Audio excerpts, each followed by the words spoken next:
একদম এখান থেকে শুরু করে ওই পর্যন্ত এখানে সব ওলিরা শুয়ে আছেন, ঠিক না? যেখানে আল্লাহর ওলিদের আস্থানা থাকে সেই জায়গার মধ্যে দোয়া করলে দোয়া কবুল হয়ে যায়। এখন আপনি বলবেন হুজুর এটার প্রমাণ কি?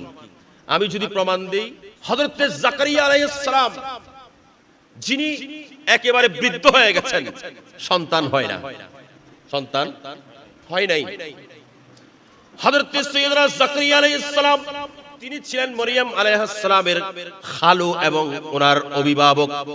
একদিন হযরত জাকারিয়া আলাইহিস সালাম উনি যখন গেলেন, উনি গিয়ে দেখতে পেলেন মরিয়ম আলাইহিস সালামের সামনে অনেক ফল ফলাদি, অনেক ফ্রুট যেগুলো ওই মৌসুমের মধ্যে পাওয়া যায় না, এমন অনেক ফল ফলাদি ওনার সামনে উপস্থিত আছেন। মরিয়ম, এই ফল ফলাদি কোথা থেকে আসলো?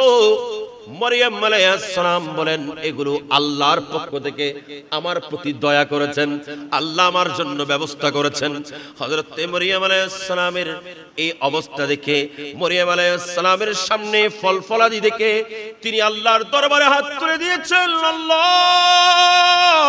তুমি যে আল্লাহ এই বেমৌসুমের মধ্যে মরিয়মের সামনে বিভিন্ন ফল ফলাদি দিতে পারো, আল্লাহ আমি তোমার কাছে এই জায়গার মধ্যে দাঁড়িয়ে ফরিয়াদ করছি, আল্লাহ তুমি চাইলে আমার ঘরকে উজালা করার জন্য আমার ঘরের মধ্যে সন্তান দিতে পারো। ফরিয়াদ করতে দেরি হলো না, আল্লাহর পক্ষ থেকে ওনাকে হযরতে ইয়াহিয়া আলাইহিস সালামের শুভ সংবাদ দিলেন।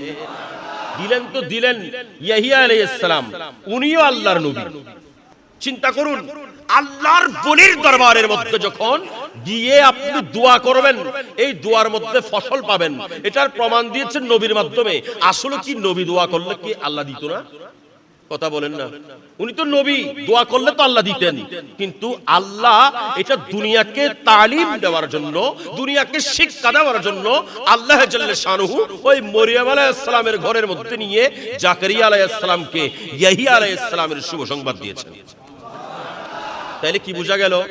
ওলিদের দরবারে আসলে খালি যেতে হয়